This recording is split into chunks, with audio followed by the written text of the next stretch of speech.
सभी मित्रों का बहुत बहुत स्वागत व अभिनंदन है। दोस्तों, आज जो भगवान महात्मा बुद्ध का अनमोल विचार है, यह एक गुण आदमी को महान बनाता है। कौन सा यह गुण है, चलिए इस उपदेश के माध्यम से जानते हैं। उसके बाद जानेंगे दोस्तों हाई ब्लड प्रेशर को कैसे कंट्रोल करें। जी मित्रों, आज आपको बहुत ही महत्वपूर्ण जानकारी मिलने वाली है और इस 3 नियम को अपना करके अपने ब्लड प्रेशर को जड़ से खत्म कर सकते हैं। आयुर्वेदिक या जो आपका घरेलू घर का नुस्खा है। तो चलिए मित्रों, पहले उपदेश को सुन लेते हैं।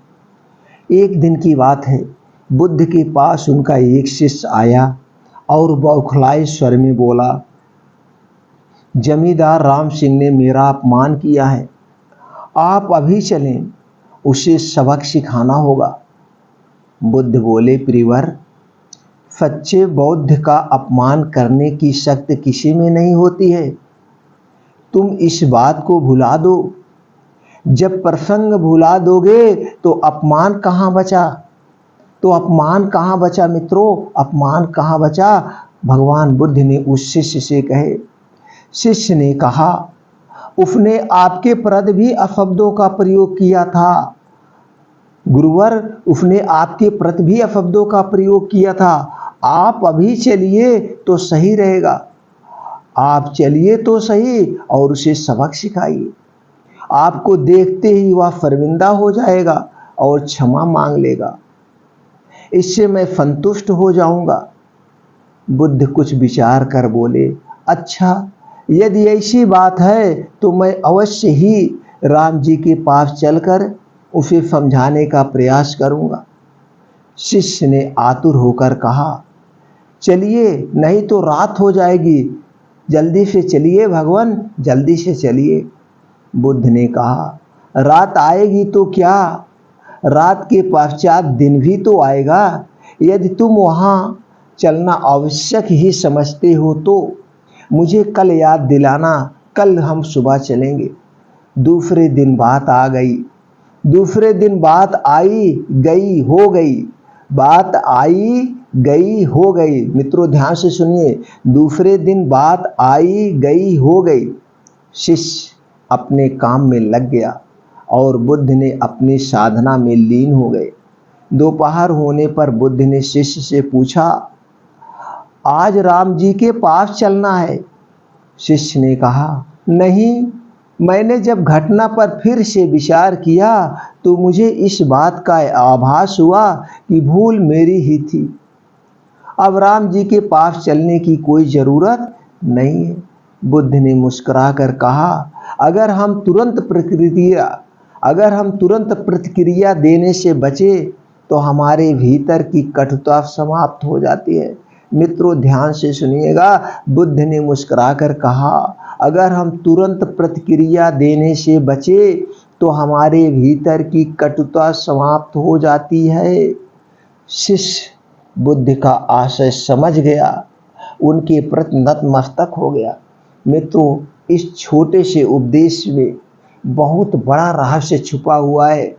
आज जरूरत है हम सबको भगवान महात्मा बुद्ध के इन आचरण को अपनाने के, इन विचारों को अपनाने का और इन विचारों को अपनाकर इस रास्ते पर चलने का। जी मित्रों, सभी लोग सुखी और आनंदित रहेंगे। तो दोस्तों चलिए आप जानते हैं आज की जो बड़ी महामारी है हाई ब्लड प्रेशर। आज दोस्तों हाई ब्लड प्रेशर एक महामारी का रूप लेते चला जा रहा है। तो दोस्तों सबसे पहले हम ये जानते हैं हाई ब्लड प्रेशर होता क्या है और हाई ब्लड प्रेशर होने के कारण क्या है, और ये ब्लड प्रेशर हो जाए तो दोस्तों और कौन कौन सी गंभीर बीमारियां होती। दोस्तों हाई ब्लड प्रेशर होने का कोई एक कारण नहीं है, कोई एक कारण नहीं, बहुत सारे कारण हैं। हमें सचेत रहना चाहिए आज के समय में। लेकिन अगर हम कुछ प्रकृति के नियमों का पालन कर लेते हैं तो ये हमें हाई ब्लड प्रेशर पूरे भविष्य में कभी नहीं होगा। इसके लिए जो अगर मित्र या जो हमारे भाई बंधु सुन रहे हैं वीडियो, उनके जो 15 साल 20 साल के बच्चे हैं या 18 साल 20 साल के कोई बच्चा ये वीडियो अगर सुन रहा है, कोई दोस्त 18-20 साल के सुन रहे हैं, तो दोस्तों अभी से आप सचेत हो जाइए, अपने स्वास्थ्य के प्रति जागरूक हो जाइए, अपनी लाइफ स्टाइल को चेंज कर लीजिए। आज जो हम आप लोगों की जानकारी देंगे, इस जानकारी को अपना करके आप पूरे भविष्य में इस बीमारी से बच सकते हो। बीमारी होगी नहीं, अगर ये बीमारी है भी तो खत्म हो जाएगी, लेकिन उसके लिए मूल कारण को जानना होगा। जब तक हम कारण नहीं समझते हैं तब तक हम निवारण आसान नहीं होता है। इसे एक छोटे से एग्जाम्पल से समझते हैं। आप पढ़ाई कर रहे हैं, आप स्कूल में सुबह 10 बजे जाते हैं और शाम को 4 बजे तक कॉलेज में रहते हैं। क्यों जाते हैं? पढ़ाई करने। पढ़ाई क्यों कर रहे हैं? उसके पीछे का कारण है, आपको नेम फेम कमाना है, आपको एक अच्छी सी सर्विस करना है, या एक अच्छा बिजनेसमैन बनना चाहते हैं, आप अच्छी सी नौकरी करना चाहते हैं, आप आईएएस बनना चाहते हैं, आप डॉक्टर बनना चाहते हैं, आप वकील बनना चाहते हैं, इंजीनियर बनना चाहते हैं, जिससे लोग आपको याद करें, जिससे आपको समाज में मान सम्मान मिले, उसके साथ साथ आपको पैसा मिले। और उस पैसे का क्या करेंगे? वही तो पैसा आपको चाहिए।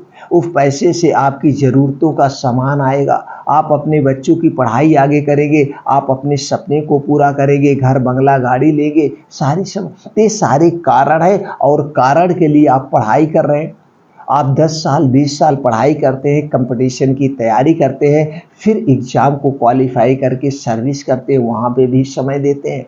क्यों? एक कारण को पूर्ति करने। अगर यही सारे कारण हटा दिए जाएं तो हम क्या हो गए?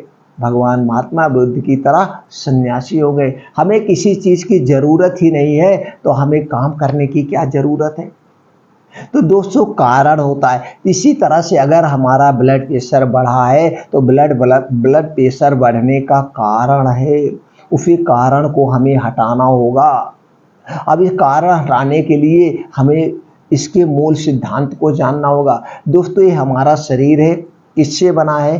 5 तत्व से और 3 दोष से। 5 तत्व 3 दोष, और ये 5 तत्व 3 दोषों का आपस में क्या है? घनिष्ठता है, एक दूसरे के पूरक है। अब 3 दोष कौन है? हमारे शरीर में 3 दोष पाए जाते हैं, वात दोष, पित्त दोष, कफ दोष।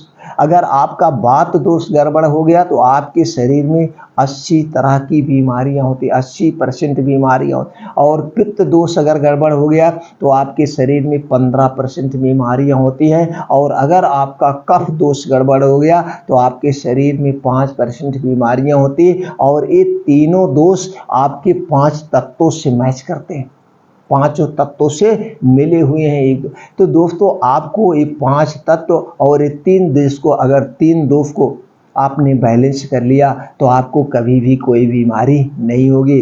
अब ये दोष जो हाई ब्लड प्रेशर है, ये किस दोष के अंतर्गत आता है? एक कफ दोष के अंतर्गत आता है, कफ दोष। तो आपका कफ दोष जिसको बढ़ता है तो बहुत सारे कारण, पहले आप जान लेते हैं कफ दोष के कारण होता है। तो कफ दोष के कितने लक्षण हैं और कफ दोष के अंदर कौन कौन सी बीमारियां आती हैं, जरा उसे जान लेते हैं तो आपका अस्पष्टीकरण और थोड़ा आसान हो जाएगा। दोस्तों जैसे कफ दोष के जो लक्षण हैं, बार बार सर्दी, खांसी, छींके आना, एलर्जी, इस्नोफिलिया, नज़ला, टीबी, सीने में दर्द, घबराहट, मृत्यु भय, हार्ट अटैक के लक्षण, सांस फूलना, गले में दर्द, गांठ, सूजन, टॉन्सिल, कैंसर के लक्षण, थायराइड, ब्लड प्रेशर, बिस्तर में पेशाब करना, शरीर मुंह से बदबू, लीवर, किडनी का दर्द, सूजन, सेक्स इच्छा की कमी, चेहरे का कालापन, मोटापा, जांघों का आपस में जुड़ना, गुप्तांग में खुजली, घाव, सुजाग, कान बहना, शरीर फूल जाना, गर्भनली का चौक हो जाना, कमजोर अंडाणु। ये कितने किसके लक्षण हैं? ये सारे कफ दोष के लक्षण हैं। अगर ये लक्षण आपके अंदर प्रकट हो रहे हैं तो आप जान लीजिए आपका कफ दोष गड़बड़ हो रहा है। तो कफ दोष को दूर कर दीजिए, ये सारी बीमारियां स्वतः ठीक हो जाएगी।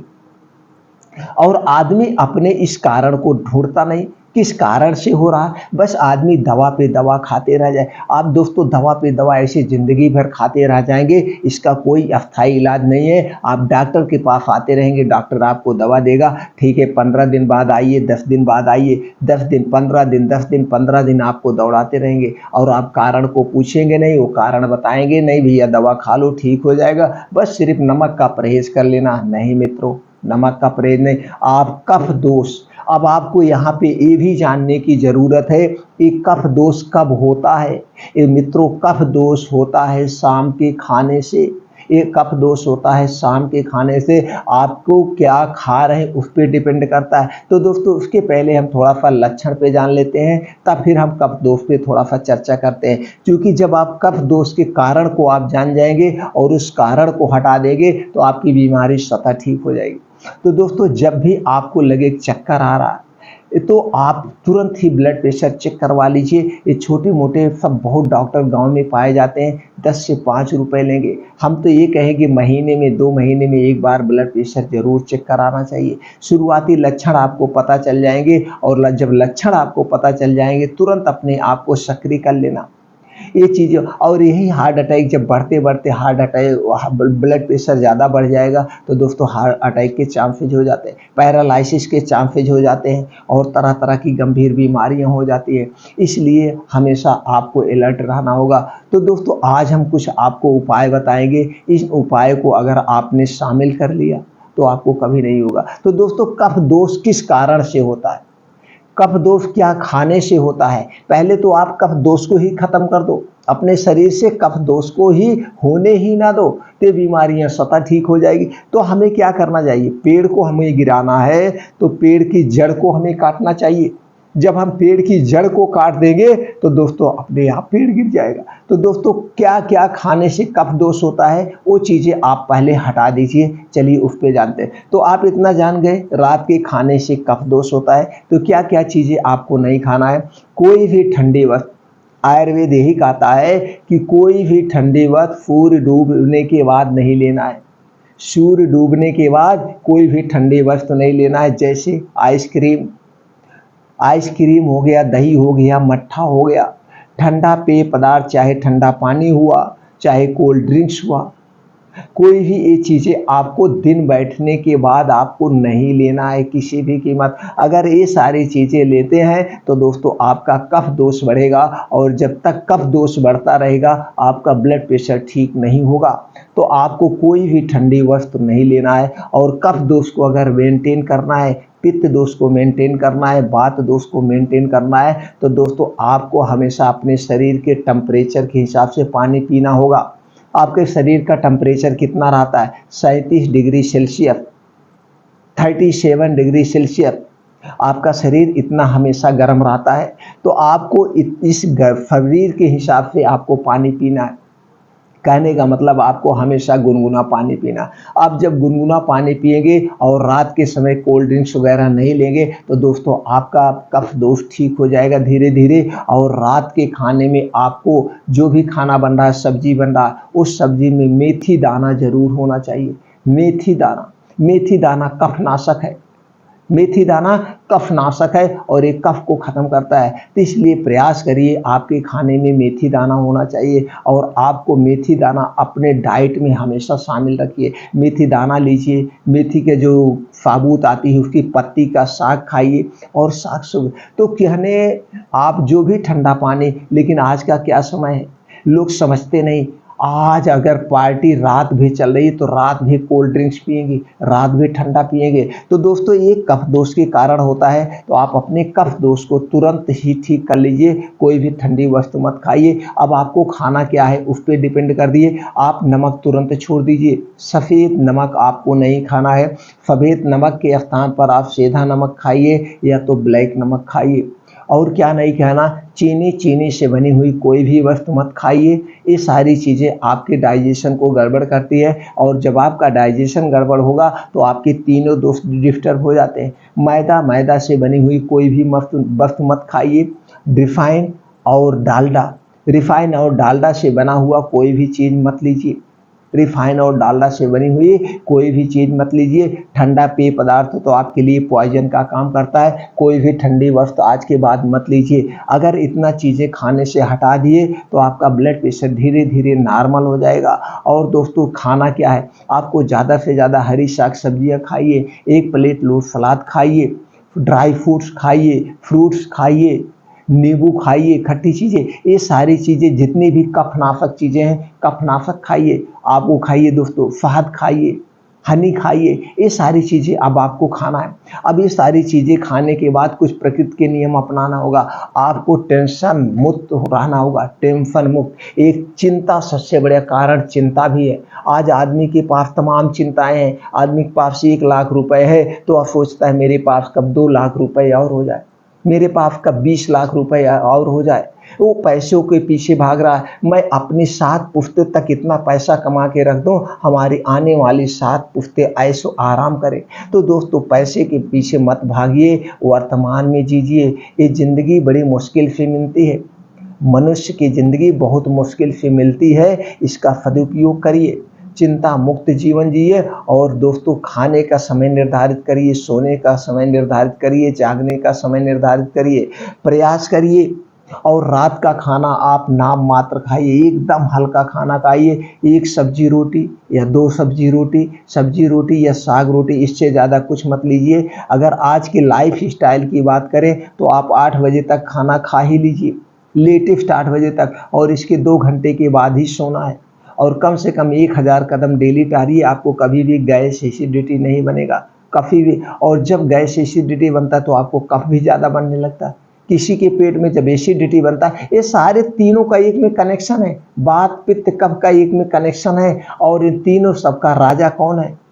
आपके 5 तत्व, 5 तत्व और 3 दोष से ही आपका पूरा शरीर बना हुआ है। इसलिए इसे आप बैलेंस करके रखिए। अब दोस्तों आपने 8 बजे खाना खा लिया तो 10 से 11 बजे आज की लाइफ स्टाइल से सो जाइए। लेकिन अगर प्राचीन समय की हम बात करें तो 9 बजे तक हमको सो जाना चाहिए था, लेकिन चलिए तब के हिसाब से जाने दीजिए। लेकिन अब के हिसाब से आप 10 से 11 बजे सो जाइए। 10 से 11 बजे जब आप सो जाएंगे तो आपको अच्छी सी नींद आएगी। नींद आना सबसे ज़्यादा ज़रूरी है। तो आपको सुबह उठ जाएंगे, तो सुबह उठने के बाद तुरंत 4 से 5 बजे लेटेस्ट उठ ही जाइए। 5 बजे तो उठ जाइए। उठने के बाद बासी मुँह, ऐसे जो मुंह में लार है, बासी मुँह दोस्तों आपको 3 से 4 गिलास यानी भर पेट गुनगुना पानी, उसमें नींबू मिला हुआ नींबू पानी आपको पीना है, गरम नींबू पानी। याद रखिए नींबू पानी उसी बर्तन में घोरिएगा, या तो कांच के या तो मिट्टी के बर्तन में ही घोरिएगा।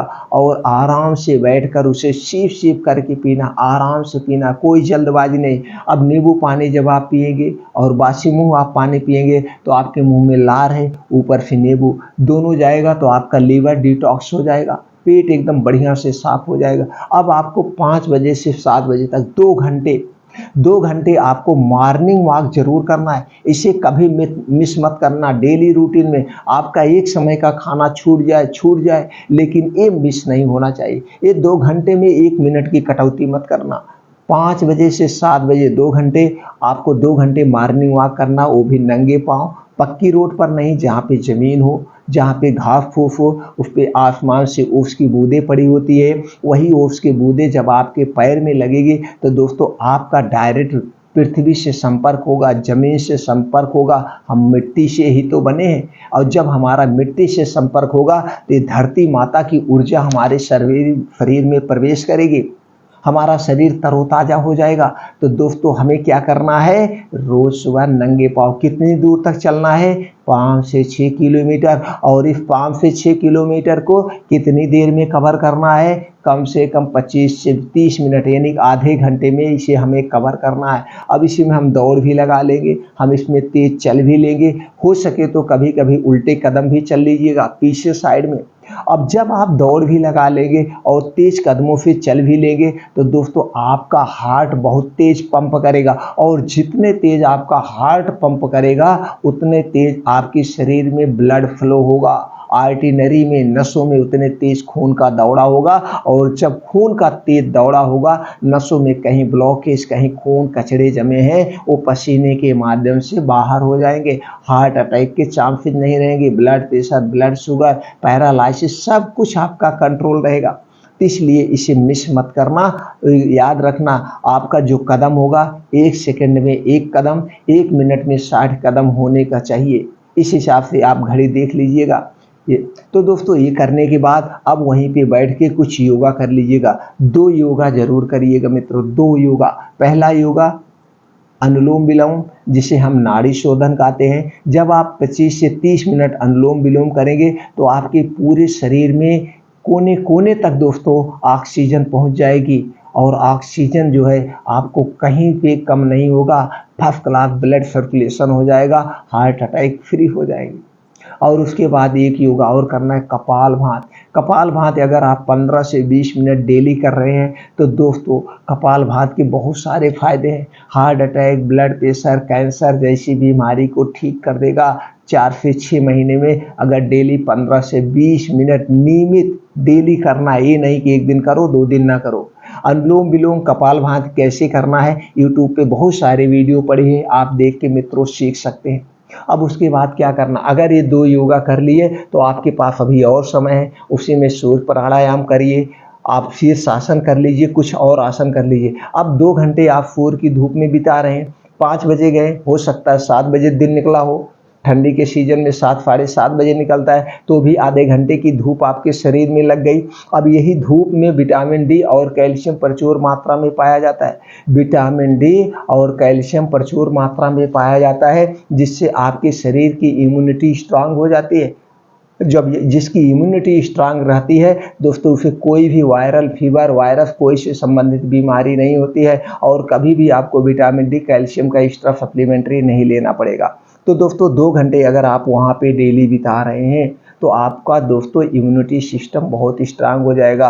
अब आप 7 बजे रिटर्न आइए। 7 बजे रिटर्न आने के बाद जो आपको प्रक्रिया, जो उपचार करना है उसे आप जान लीजिए। आपको पहला उपचार जो करना है दोस्तों, आपने तो नींबू पानी सुबह खाली पेट पी लिया, अब आपका शरीर तरोताज़ा हो गया। अगर जो इतना नियम हमने बताया, इस नियमों का आपने पालन कर लिया और जो हमने बताया उसे छोड़ देना है। कफ दोष से संबंधित जो भी चीज़ें खानी नहीं है उसे मत खाइए, जो खानी वही खाइए। ये छोड़ दिए तो आपका ब्लड प्रेशर, ब्लड शुगर, जो कुछ भी है सारी चीज़ें कंट्रोल हो जाएगी। अब जो उपचार हम बताने वाले हैं उस उपचार को आप जान लीजिए। जब आप वापस आएंगे 7 बजे टहल करके, मॉर्निंग वॉक करके, तो दोस्तों आपको क्या लेना है, अर्जुन की छाल। अर्जुन की छाल दोस्तों ये सब जगह मिल जाता है, इसका पेड़ बहुत ईजी से, और नहीं तो पंसारी के यहाँ आप खरीद लीजिए, 30-40 रुपए किलो मिलता है। लेकिन सबसे बेस्ट आप अर्जुन के पेड़ से जाइए, छाल निकाल लीजिए, उसे सुखवा लीजिएगा। सुखवाने के बाद उसका पाउडर बना लीजिए, बढ़िया से घर पे पाउडर बना लीजिए।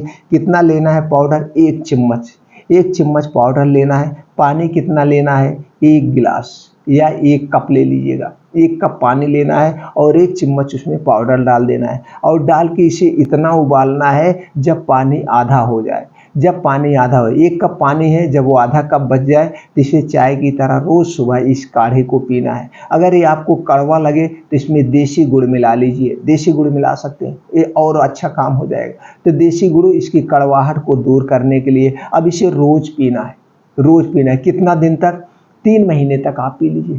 3 महीने तक आप पी लेंगे, आपका ब्लड प्रेशर जड़ से खत्म हो। Blood pressure, blood sugar, heart attack, तीनों चीज़ों को फायदा करेगा। तीनों चीज़ों में दोस्तों ये इसमें एंटी डायबिटिक गुण पाया जाता है, एंटी दोस्तों डिफरेंट पाया जाता है, एंटी इन्फ्लामेटरी होता है, एंटीऑक्सीडेंट होता है, विटामिन सी, कैल्शियम, अर्जुन, बहुत सारे प्रोटीन्स, विटामिन पाए जाते हैं। तो दोस्तों ये आपका पहला उपाय हो गया। लगातार आप 3 महीने कर दीजिएगा और उसके बाद रुक जाइएगा 1 महीने बाद, फिर आप देख लीजिए, चेक कराएंगे, नॉर्मल हो जाएगा। तो जब नॉर्मल हो जाए तो प्रकृति के नियम अपना लीजिएगा। कफ दोष में क्या क्या नहीं खाना, उस नियमों का आप पालन कर लीजिएगा, आपका सब कुछ बैलेंस रहेगा। ये पहला उपाय। दोपहर में आपको सलाद खाना है। सलाद दोस्तों सबको खाना चाहिए, और ये जो मैं सलाद का कॉम्बिनेशन आपको बता रहा हूँ, ये सलाद आपके ब्लड प्रेशर को कम करेगा, आपके ब्लड शुगर को कम करेगा, आपके कोलेस्ट्रॉल को कम करेगा, आपके हार्ट अटैक को भी कम करेगा। ये ऐसा सलाद का कॉम्बिनेशन है और सबको सलाद खाना चाहिए। लेकिन हमारे देश में सलाद लोग खाना के साथ खाते हैं, जबकि खाना के साथ सलाद नहीं खाना चाहिए। उसका भी रीज़न है, आपका सलाद ठंडा होता है, आपका सलाद कच्चा होता है और वहीं पे खाना आपका पका होता है। तो इसलिए दोस्तों सलाद खाने के साथ कभी मत खाना, उसके फायदे के बजाय उसका आपको नुकसान मिलेगा। तो आपको सलाद लेना है। सलाद में क्या क्या लेना है, इसे रोज़ दोपहर में खाना दोस्तों। जब सलाद इसे खाने के 1 घंटे पहले पानी नहीं पीना है और ये सलाद खाने के 2 घंटे बाद तक पानी आपको नहीं पीना है, कुछ भी खाना पीना नहीं। अब सलाद में कौन कौन सी चीज़ें होंगी उसे जान लीजिए। गाजर 100 ग्राम, चुकंदर 50 ग्राम, मूली 1 पीस, प्याज 50 ग्राम, टमाटर 50 ग्राम, अदरक 4 से 5 इंच का 1 टुकड़ा, लहसुन 3 से 4 कली लेना है, कच्ची कली, और काली मिर्च का पाउडर लेना है 2 चुटकी, जीरा पाउडर लेना है, भुना हुआ जीरा पाउडर आधा चम्मच, स्वाद के अनुसार काला नमक या सेंधा नमक डाल के आपका 1 प्लेट सलाद तैयार हो गया। अब सलाद में दोस्तों इसमें आप घटा बढ़ा सकते हैं। चुकंदर 50 ग्राम लेना, आप गाजर बढ़ा सकते हैं, प्याज बढ़ा सकते हैं, मूली बढ़ा सकते हैं। लेकिन सलाद कितना खाया जाता है, जैसे आपका वेट 60 किलो है तो उसका 5%, 6 पंचे 30, 300 ग्राम सलाद खाना है। तो अब आपके ऊपर आप देख लीजिएगा, अगर आप 80 किलो हैं तो आपको सलाद 400 ग्राम लेना है। उसी हिसाब से आप अपनी सलाद को घटा बढ़ा सकते हैं। तो ये सलाद आपको दोपहर, इस सलाद से ही आपका ब्लड प्रेशर कंट्रोल हो जाएगा, क्योंकि अदरक ब्लड प्रेशर को कम करती हैं, ब्लड शुगर को कम करते हैं। लहसुन तो जानते ही हैं, ये भी ब्लड प्रेशर को कम करता है। अदरक भी क्षारीय होता है, ये भी ब्लड शुगर ब्लड प्रेशर को कम करता है। तो जितनी चीज़ों का एक कम्बिनेशन है, ये सारी चीज़ें आपके स्वास्थ्य के लिए लाभदायक है और ब्लड प्रेशर को कम करने के लिए। कब खाना है, रोज दोपहर में। ये दूसरा उपाय हो गया। पहला उपाय आपने सुबह किया, दूसरा उपाय ये दोपहर में कर लिया। अब तीसरा उपाय रात में क्या करना है, त्रिफला चूर्ण। त्रिफला चूर्ण आयुर्वेद का एक रामबाण औषधि है, एक रामबाण रसायन है। इसका कोई साइड इफेक्ट नहीं है, इसे आप पूरी लाइफ टाइम खा सकते हैं, इसको आप पूरी लाइफ टाइम खा सकते हैं। तो त्रिफला चूर्ण लेना है 100 ग्राम। घर पे एक पाउडर तैयार करना है, दोस्तों आप तैयार कर लीजिएगा। त्रिफला चूर्ण लेना है 100 ग्राम, अश्वगंधा का चूर्ण लेना है 100 ग्राम, दालचीनी का पाउडर। ये दालचीनी का पाउडर मत खरीदिएगा, बाकी चूर्ण आप खरीद सकते हैं, नहीं तो इसकी जड़ी ला करके आप खुद घर पे पाउडर बना सकते हैं। तो दालचीनी आप साबुत लाइएगा और दालचीनी पाइप वाली दालचीनी लाइएगा। पाइप वाली दालचीनी सबसे सेफ और अच्छी दालचीनी होती है। तो पाइप वाली दालचीनी आप 50 ग्राम घर पे खरीद के लाइए और इसे सुखवा करके मिक्सर में उसका पाउडर बना लीजिए। अब कितना लेना है, 50 ग्राम। तो एक बार फिर सुन लीजिए, त्रिफला 100 ग्राम, अश्वगंधा चूर्ण 100 ग्राम और दालचीनी का पाउडर 50 ग्राम। ये तीनों पाउडर को एक में मिला करके किसी कांच के डिब्बे में खूब एयर टाइट ढक्कन बंद करके रख दीजिएगा। कितना लेना है, 2.5 चम्मच। 2.5 चम्मच लेना है, किसके साथ, 1 गिलास दूध के साथ। 1 गिलास दूध पैकेट का नहीं चाहिए, दूध गाय का मिल जाए तो अति उत्तम है, नहीं तो आप भैंस का ले सकते हैं। तो 1 गिलास दूध में आपको 2.5 चम्मच पाउडर डाल के दूध थोड़ा सा गर्म कर लीजिए, थोड़ा गुनगुना रहा है उसी में मिला करके उसी दूध के साथ कब लेना है, रात को सोते समय। कब लेना है मित्रों, रात को सोते समय लेना है। याद रखिएगा, रात को सोते समय खाना खाने के 1 घंटे के बाद, और इसको पीने के 1 घंटे के बाद ही सोना है। और ये दूध जब पीजिएगा, इसके पीने के बाद कुछ भी खाना पीना नहीं है, 1 घूंट पानी भी नहीं पीना है। इसलिए हम बहुत आराम से बताते हैं, जिससे आप लोगों से कोई मिस्टेक ना हो। तो दोस्तों आपको ये दूध पीना है, पीने के बाद कुछ भी नहीं खाना है। अब ये जो दूध पिएंगे, इससे आपका ब्लड प्रेशर कम होगा, इससे आपका डाइजेशन मजबूत होगा, आपको जो कब्ज की शिकायत है वो सारी शिकायत दूर हो जाएगी, कब्ज की भी शिकायत दूर हो जाएगी। और आपके हाथों में झंझनाहट है, जोड़ों में दर्द है, कमर दर्द है, पैरालाइसिस की भी अगर शिकायत है, हार्ट अटैक की भी शिकायत है, ब्लड शुगर भी है, ये सारी चीज़ों को कंट्रोल कर देगा, सारे चीज़ों को। और ये 3 उपाय जो हमने बताया, पहला उपाय अर्जुन वाली छाल का, दूसरा उपाय दोपहर में 1 प्लेट सलाद को खाना है, और तीसरा उपाय रात में दोस्तों आपको लेना है अश्वगंधा और त्रिफला और दालचीनी वाला चूर्ण दूध के साथ। ये 3 फार्मूला अपना कर देखिए, आपका ब्लड प्रेशर दोस्तों 100% ठीक हो जाएगा जड़ से। जड़ से ठीक हो जाएगा, लेकिन उसके लिए आपको वो दिनचर्या भी अपनाना पड़ेगा। हमने पहले से ही बताया हमारा शरीर 5 तत्वों और 3 दोष से बना है, तो 3 दोष को बैलेंस करिए। और जो ब्लड प्रेशर होता है एक कफ दोष के अंतर्गत आता है। आपको इसीलिए कभी भी भविष्य में कोई भी ठंडी वस्तु नहीं खाना है, कोई भी ठंडी चीज़ नहीं खाना है। आपको अपने शरीर के तापमान के हिसाब से उतनी ही गर्म, उतनी मात्रा में लेना है। तो दोस्तों आपका हमेशा ब्लड प्रेशर ठीक हो जाएगा। तो मित्रों ये जानकारी ज़्यादा से ज़्यादा लोगों तक पहुंचा दीजिए। सब लोग घर पर रह करके अपना ब्लड प्रेशर ठीक करें, अपनी बीमारी को ठीक करें, स्वस्थ व निरोग रहें दोस्तों, स्वस्थ व निरोग रहें। यही भगवान महात्मा बुद्ध की इच्छा थी। उनकी इच्छाओं को पूरा करिए दोस्तों। ये वीडियो ज़्यादा से ज़्यादा लोगों तक पहुंचा दीजिए।